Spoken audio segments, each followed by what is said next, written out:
नन्दनम् देवकी परमानन्दं कृष्णं वन्दे जगद्गुरुम्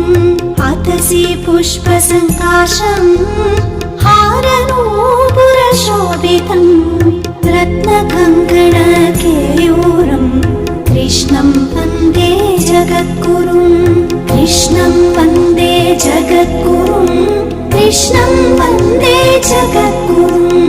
कृष्णं वन्दे जगद्गुरुम् कृष्णं वन्दे जगद्गुरुम्